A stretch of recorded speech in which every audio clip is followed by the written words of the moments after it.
Vamos lá, então, complementando a nossa evolução histórica do estudo aqui do Estatuto, ficou claro para você que vigorava o Código de Menores. Esse Código de Menores, 1979, esse Código de Menores, o Estatuto da Criança e do Adolescente, 1990, veio e revogou expressamente o Código de Menores, substituindo a doutrina que vigorava nesse Código de Menores, que era a doutrina da situação irregular, pela doutrina da proteção integral, perfeito? Agora, cuidado, candidato, em prova. A proteção integral no Brasil, ela não nasceu com ECA, ela nasceu com a Constituição Federal. Então, muito cuidado com isso em prova, porque já foi questionado. E lembre-se, a criança ou adolescente é sujeito de direito, ele era considerado objeto, né? Nossa Constituição aí passa a ser sujeito de direito, perfeito? Então, muito cuidado, já apareceu em prova. Dessa ideia, dessa evolução histórica aqui, eu vou destacar 3 princípios importantes que estão na Constituição Federal e cai bastante em prova. Quais são esses 3 princípios? Vamos aqui no material junto comigo, vamos lá. Nesses três princípios importantes que eu vou destacar aqui para você, coloque no seu material e muita atenção nesses 3 princípios. O primeiro princípio é o princípio da proteção integral. Vamos entender cada princípio aí. Princípio da proteção integral, da proteção absoluta. Princípio da responsabilidade tripartida. Responsabilidade tripartida. E o terceiro princípio, muito importante também, é o chamado princípio do respeito à condição peculiar.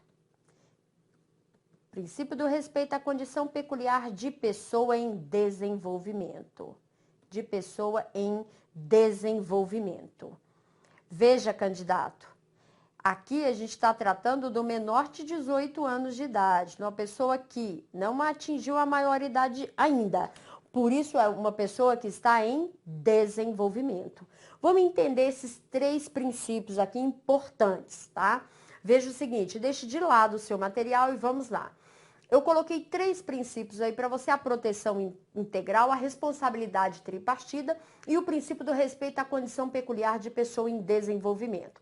Candidato, eu quero chamar a sua atenção o seguinte, esses 3 princípios, eles estão expressos na Constituição Federal, no artigo 227, e estão também no Estatuto da Criança e do Adolescente.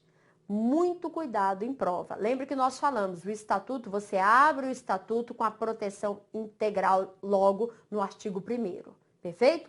Essa proteção integral, tá, da criança e do adolescente, o Estado, né, tem que promover as políticas públicas voltadas para a criança e do adolescente, né? É a nossa base ali fundamental. Então, é a proteção integral, a proteção absoluta para qualquer criança e adolescente. Agora, cuidado, candidato, responsabilidade tripartida, ou também chamado princípio da corresponsabilidade. Ou se você está fazendo concurso para psicólogo, muito cuidado. Esse princípio é chamado de princípio da solidariedade pelos psicólogos, perfeito? Mas, enfim, responsabilidade tripartida na Constituição Federal, pegando o artigo 227, ele diz o seguinte: a responsabilidade por qualquer criança ou adolescente é dever de quem? É da família, é da sociedade e é do Estado, perfeito? Candidato, o fato é o seguinte, se você pega o artigo 4º do ECA, ele diz, a responsabilidade é da família, da comunidade, da sociedade e do Estado. Para a prova, qual é a observação que nós temos que fazer aí? O fato é o seguinte, a comunidade está expressa no Estatuto da Criança e do Adolescente e implícita no ECA. Veja que a comunidade, né, no ECA, ela está expressa, tá? E na Constituição Federal ela está implícita. Isso já apareceu em prova, nós inclusive conseguimos anular uma questão onde a banca colocou, tá? O princípio da responsabilidade tripartida e ela colocou comunidade, família, comunidade, sociedade e Estado, como está expresso na própria legislação de vigência e na Constituição Federal, perfeito? Falso. Na Constituição não está expressamente a comunidade, tá? Isso pode ser um peguinha na prova, um peguinha bobo, mas isso pode aparecer. Mas também é considerado responsabilidade tripartida, perfeito? Bom, candidato, e quanto ao nosso último princípio, que é o princípio do respeito à condição peculiar de pessoa em desenvolvimento? Esse princípio é fundamental, é importante. Não interessa se é concurso para tribunal, para carreira policial, concurso área de saúde, concurso para psicólogo, para promotor, esse princípio é fundamental. Porque você pode embasar muito parecer com esse princípio do respeito à condição peculiar de pessoa em desenvolvimento. Como policial, você pode utilizar esse princípio, perfeito? Tá? Na área de saúde também. Porque veja a importância desse princípio do respeito à condição peculiar de pessoa em desenvolvimento. Por não ter atingido a maioridade penal ainda, né, por não ter atingido 18 anos de idade, ele tem um tratamento totalmente diferenciado, por ser uma pessoa que está ainda em desenvolvimento, perfeito? Então veja a importância desse princípio. Baseado nesse princípio, o adolescente tem, a criança tem uma lei específica, o Estatuto da Criança e do Adolescente, ele tem delegacia especializada se vier a praticar um ato infracional, perfeito? Ele tem delegacia protetiva também, não é só a delegacia quando ele praticou o ato infracional, quando ele é vítima também, tem delegacia especializada. Pelo Tribunal de Justiça, ele tem vara especializada, vara da infância e juventude, perfeito? Então, ele tem um tratamento totalmente diferenciado por ser uma pessoa que está ainda em desenvolvimento. Esse princípio é fundamental. Muito cuidado com isso em prova, perfeito? Então, espero que você tenha entendido aí. Vamos dar seguimento ao nosso bloco aí, ainda agora com a parte aqui, voltando para o nosso material, né? Com a parte... uma parte fundamental, uma tabela muito importante para você. Que tabela é essa? Candidato, a gente está acostumado a estudar muito penal, processo penal. Todo tempo a gente diz, né, ele praticou um crime, foi preso, está cumprindo pena. Essa tabela que eu trouxe para você de terminologia utilizada pelo Estatuto da Criança e do Adolescente é fundamental porque às vezes você pega em prova. Veja o seguinte, qual é a ideia, qual é o fundamento aqui? Leis penais. Veja o seguinte, essa primeira parte aqui é a terminologia que nós temos no Código Penal, na legislação extravagante voltada para o maior. Então, a gente diz, o maior pratica crime, foi flagrante delito, o juiz determinou a expedição de mandado de prisão, o maior é preso, não é verdade? Nós vamos fazer um paralelo aqui. Maior comete crime, comete contravenção. Criança e adolescente pode praticar o quê? Pode praticar ato infracional. Então, vamos para o paralelo. Ato infracional. E agora você já sabe o que é o ato infracional. Fica fácil a coisa agora, né? Para a criança, para o adolescente, nós não vamos falar em flagrante delito. Nós vamos falar em flagrante de ato infracional. Flagrante de ato infracional. Então, imagine, candidato, seja na área que for, você precisa fazer um parecer, alguma coisa, dizendo que o adolescente cometeu o ato infracional. Então, ele cometeu um ato infracional e ele foi apreendido em flagrante de ato infracional e não apreendido em flagrante de crime, de delito. Para o maior, a gente tem mandado de prisão. Para o adolescente, nós temos o chamado mandado de busca e apreensão. Busca e apreensão do adolescente, perfeito? O maior é preso, o adolescente é apreendido. Apreendido. Então, olha o cuidado, candidato. Ele foi apreendido em flagrante de ato infracional. Isso pode, professora, às vezes o aluno no presencial fala para mim, professora, isso é bobeira. Numa redação, isso não é bobeira. Se você coloca o termo incorreto, a banca vai te retirar ponto, com certeza, perfeito? Então, o maior é preso, o adolescente é apreendido. Para o maior, nós temos prisão provisória. Para o adolescente, nós temos internação provisória. Internação provisória. Essa internação é a cautelar para o adolescente, né? É a internação antes da sentença, que é essa daqui que não pode passar do prazo máximo de 45 dias. Depois nós vamos estudar os prazos. Na número 6, imputação de crime. Candidato, nós estamos trabalhando com o menor de 18 anos, o inimputável. Então, nós não vamos falar em imputação de crime para ele. Nós vamos falar em atribuição de ato infracional. Atribuição de ato infracional. Perfeito? O maior, regra geral, vai cumprir pena. Aqui, o que nós temos para o menor de 18 anos? Medida socioeducativa, nós vamos estudar essas medidas socioeducativas e ou protetivas. Temos que saber a diferença de uma para outra e temos que conhecer essas medidas. Fundamental aqui, sempre cai em prova. A número 8 também, campeão de prova aí. Sabemos que o Ministério Público, por maior regra geral, se a ação é penal pública incondicionada, o Ministério Público oferece denúncia contra o maior. Candidato, olhe o cuidado para a sua prova. O promotor não oferece denúncia contra adolescente. O MP não oferece denúncia contra adolescente. O adolescente praticou o ato infracional. Qual é a peça que vai dar início à ação socioeducativa? Para o maior, tem ação penal. Para o adolescente, não tem ação penal. Tem ação socioeducativa. E veja o cuidado. A peça que dá início, oferecida pelo Ministério Público, é a chamada representação. Representação é a peça que dá início à ação socioeducativa. Então, se na sua prova cair uma questão dizendo que o Ministério Público ofereceu denúncia contra o adolescente, essa questão é falsa, tá? Já apareceu muito em prova.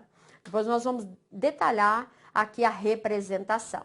Número 9, réu. Ele não é réu, ele é o representado. Representado, perfeito? Para o maior, nós temos lá o interrogatório. Para o adolescente, nós temos a chamada audiência de apresentação. Nessa audiência, o juiz vai interrogar o adolescente, sim. Sumário de acusação e de defesa, nós temos a segunda audiência para o adolescente, que é a audiência em continuação. Então, veja, candidato, são duas audiências, a audiência de apresentação, a audiência em continuação. Para o maior tem a defesa prévia, para o adolescente também nós temos a chamada defesa prévia. Então, olha o cuidado aqui, ó. Teve a audiência de apresentação, a defesa prévia será feita aqui entre a audiência de apresentação e a audiência em continuação. Perfeito? Então, deixe seu material de lado, vamos entender essa parte aqui da denúncia. Olha o cuidado, denúncia e representação. Então, veja o seguinte, candidato, essa tabela aqui é para você não cair naqueles peguinhas bobos que às vezes a banca faz. A banca às vezes troca a terminologia, tá? E a questão fica errada. Então, não dá para perder ponto nesse tipo de assunto aqui. O que eu quero chamar a sua atenção é o seguinte, olha o cuidado. Nós sabemos que se o adolescente pratica um ato infracional, nos termos do artigo 180 do ECA, o que o promotor de justiça pode fazer? O MP pode oferecer uma representação, que é a peça que dá início à ação socioeducativa, né? O MP pode conceder, tá? O perdão, professora, promotor concedendo perdão, é possível isso? Sim. Porque o artigo 180 do ECA diz que o promotor pode também, tá, conceder a remissão para o adolescente. Nós vamos estudar depois o Instituto da Remissão. Além de oferecer a representação, ele pode conceder a remissão ou ele pode promover o arquivamento dos autos. Perfeito? Nos termos do artigo 180, são as três situações ali que o MP pode, tá, escolher uma situação aí. Então, imagine a seguinte. O adolescente praticou um ato infracional, foi apreendido em flagrante de ato infracional, foi um ato infracional com violência ou grave ameaça à pessoa e a coisa chegou na mão do Ministério Público. O promotor olhou a situação toda e fez o quê? Ofereceu uma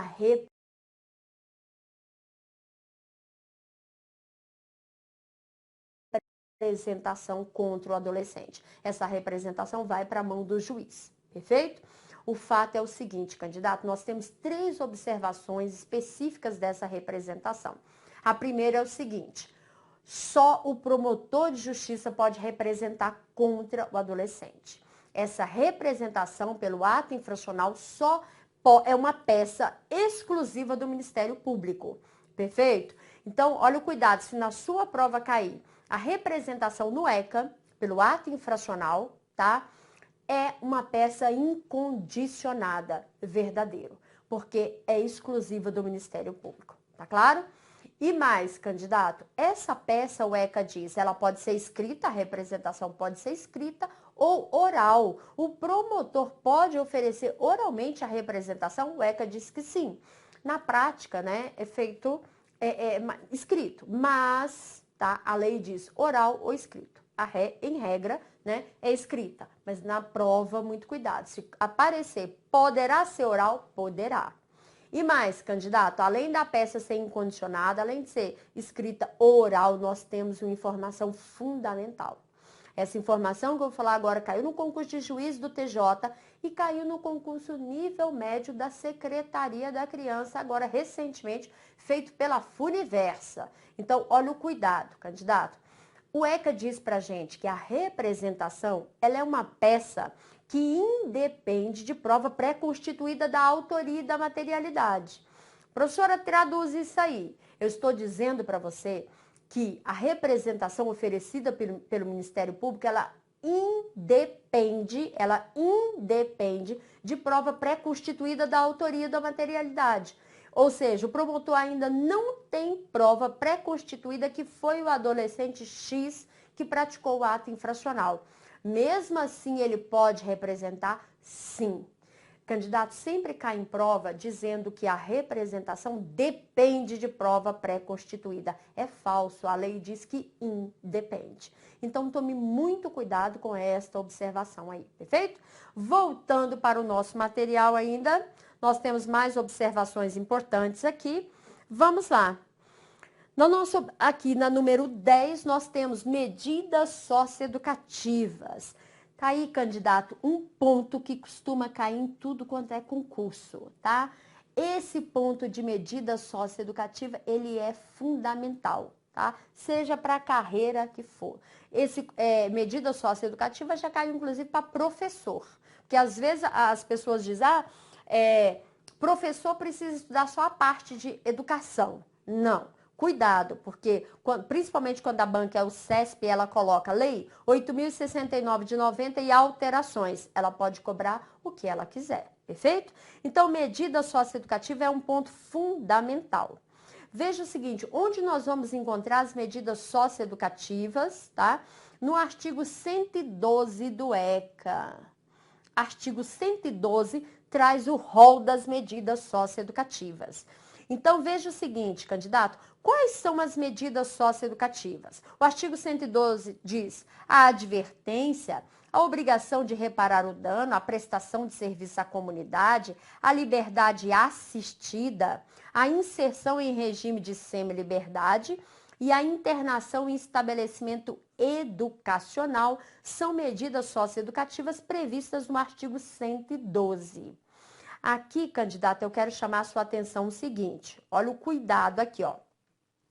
Verificada a prática de ato infracional, a autoridade competente, o juiz, poderá aplicar ao adolescente as seguintes medidas.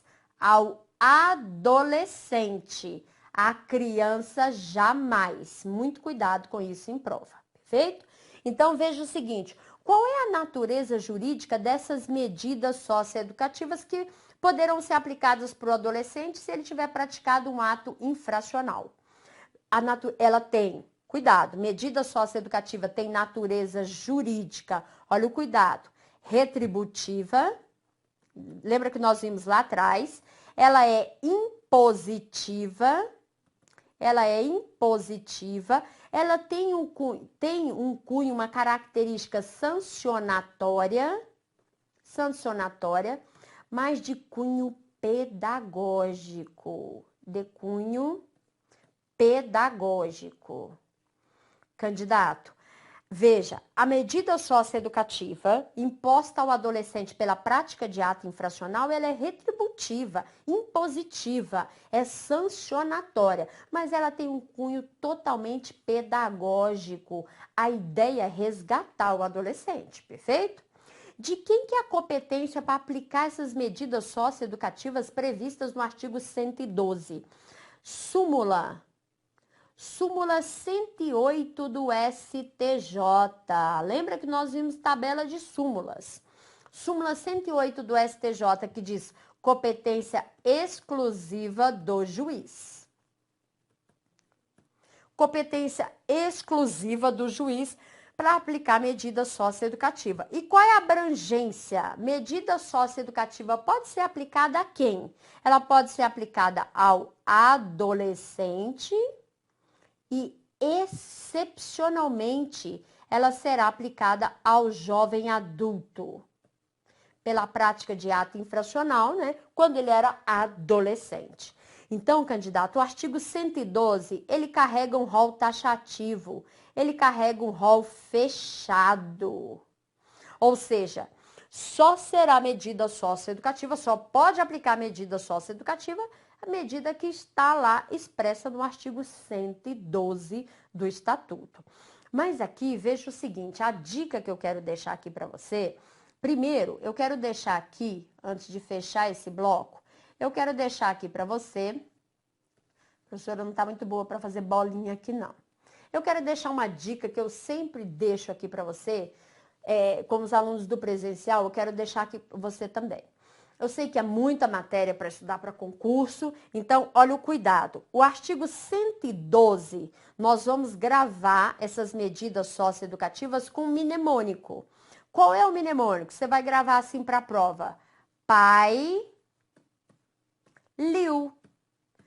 Pai, liu. Ou seja, quais são as medidas socioeducativas que poderão ser aplicadas ao adolescente e excepcionalmente ao jovem adulto? Medida essas previstas no artigo 112. Pai liu. O que é o pai liu? É a prestação de serviço à comunidade, ó, o P, prestação de serviço à comunidade, o A, advertência, o I, internação e estabelecimento educacional, fechamos aí o pai, o L, liberdade assistida, a famosa LA. O I, mais um I, inserção em regime de semi-liberdade. E o O, obrigação de reparar o dano. Então, com isso aí, nós fechamos medida socioeducativa para você ter uma ideia. Então, deixe de lado o seu material, vamos entender isso aí, candidato. Então, olha, sabendo da importância do artigo 112 no ECA, né, nós criamos aí um mnemônico para facilitar a sua vida. E o mnemônico é pai, liu. Perfeito? Com isso, você, no seu vadimeco, lembra que nós combinamos no outro vídeo que você ia comprar um vadimeco novinho, né? E começar a detalhar seu vadimeco e ler muito a letra da lei. Então, no artigo 112, você já vai colocar ao lado do artigo 112, pai, liu. Com isso, você grava as medidas socioeducativas. Esse ponto aqui é só uma apresentação das medidas socioeducativas. Nós vamos estudar cada medida socioeducativa. Perfeito? Candidato, qual é a dica que eu quero deixar para você? A dica é o seguinte, das medidas socioeducativas. Olha o cuidado. Desse pai liu que você gravou agora, nós temos duas medidas que são privativas da liberdade, inclusive a posição do STJ, né? São medidas privativas da liberdade. Quais são as duas medidas que poderão privar o adolescente da liberdade? É o I e o I. Como assim o I e o I? É a internação e a inserção em regime de semi-liberdade. Lembrando que a internação é privação absoluta e a inserção em regime de semi-liberdade é uma privação relativa, tá? Nós vamos entender e estudar essas medidas em espécie. Mas eu já quero deixar essa dica. Nós só temos duas medidas privativas da liberdade, o I e o I. A segunda dica também bem importante de medida socioeducativa, para você não confundir com a informação que eu falei sobre a representação oferecida pelo MP, que ela independe de prova, para você não esquecer a dica é o seguinte, candidato, olha o cuidado. O juiz, para ele aplicar a medida socioeducativa para o adolescente, ou seja, o juiz, para ele aplicar o PAI-LIU, agora você já está família com a medida socioeducativa, já posso usar o mnemônico, né? Então, veja o seguinte, para o juiz aplicar o PAI-LIU, ele precisa de prova suficiente da autoria e da materialidade, salvo uma medida, que é a advertência. Porque a própria lei diz que essa medida, a advertência, ela poderá ser aplicada com indícios, tá, de autoria e prova da materialidade. Então, cuidado. Do PAI-LIU, qual é a única medida que poderá ser aplicada com indícios? É a advertência. O restante das medidas eu preciso de prova suficiente da autoria e da materialidade. Então, candidatos, são informações distintas. Na hora da prova, a banca adora cobrar isso aí. Porque lá atrás eu disse para você que a representação oferecida pelo MP, ela independe de prova pré-constituída da autoria e da materialidade. Agora eu estou dizendo para você que, para o juiz aplicar o PAI-LIU, ele precisa de prova suficiente da autoria e da materialidade, salvo uma medida socioeducativa, a medida mais branda, a medida mais leve, né? Que é justamente a advertência, porque a própria lei diz, a advertência é uma ademoestação verbal. É uma chamada que o juiz vai dar do adolescente, vai reduzir a termo, ele vai assinar, perfeito? Mas ele não estará privado da liberdade de jeito nenhum. Então, essa medida, que é a mais branda, ela poderá ser aplicada, tá, com indícios da autoria. Então, muito cuidado com isso em prova, tá? Para você não trocar as informações. Essa informação também caiu recentemente em prova, perfeito? Então, agora que você entendeu medida socioeducativa, veja, candidata, esse primeiro ponto eu só te apresentei as medidas socioeducativas. Nós vamos estudar o PAI-LIU em espécie. Quando que o adolescente pode ser internado, quando ele presta serviço à comunidade, perfeito? Porque essa parte parece muito em concurso. Então, voltando para o nosso material, vamos lá, dando continuidade ao nosso material. Vamos aqui. Veja, medidas protetivas. A ideia aqui nesse bloco é justamente fazer o paralelo da medida socioeducativa, do artigo 112, que você gravou como PAI-LIU, e medida protetiva, perfeito? Porque, o nome já diz tudo, candidato, medida protetiva. Veja, o artigo 101, que vai trazer o rol das medidas protetivas, esse artigo 101 diz, verificada qualquer das hipóteses previstas no artigo 98 do ECA, a autoridade competente poderá determinar, dentre outras, as seguintes medidas. Veja, dentre outras. Ou seja, pode aplicar estas medidas do artigo 101, dentre outras, se for para proteção, medida protetiva. Candidato, aqui eu quero chamar a sua atenção o seguinte, o artigo 98 do ECA, ele traz para a gente quando que uma criança ou adolescente se encontrará em situação de risco, se foi abandonado pelos pais, tá? Por ação ou omissão dos pais ou responsável, ou por ação ou omissão do Estado, ou pela prática de ato infracional. Nestes casos aqui, pela própria conduta, né, da criança ou do adolescente, estará em situação de risco e poderá receber uma medida protetiva. Mas veja o detalhe, o que é medida protetiva? Veja, no rol do artigo 101, nós temos o encaminhamento aos pais ou responsável mediante termo, tá? Ou seja, encaminha ao pai, devolve para o pai, orientação, apoio e acompanhamento temporário, matrícula em escola, né? Frequência obrigatória, inclusão em serviços e programas oficiais ou comunitários de proteção, apoio e promoção da família, da criança e do adolescente. Candidato, foco aqui. Esse artigo aqui, o artigo 101, 4, foi alterado agora em 2016. Onde a gente tinha lá inclusão em programas comunitários, governamentais, a lei veio e colocou agora inclusão em serviços e programas oficiais ou comunitários de proteção. Aqui a proteção não vai ser só a criança ou adolescente, proteção também a família. Então, muito cuidado na prova, por ter sido alterado recentemente, a banca pode cobrar aí de você, perfeito? Então, a alteração aí tem que ter um olho clínico para as alterações, né? Então, candidato, continuando ainda como medida protetiva, nós temos requisição de tratamento médico para psicólogo, psiquiatra. Às vezes a criança ou adolescente está precisando de um tratamento, isso é medida protetiva.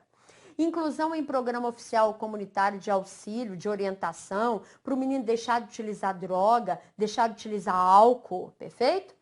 Acolhimento institucional, veja que nós não temos mais o chamado abrigo como medida protetiva, agora é acolhimento institucional.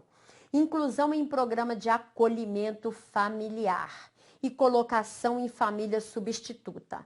Para a gente colocar uma criança ou uma adolescente em família substituta, nós vamos colocar por meio de guarda, tutela ou adoção.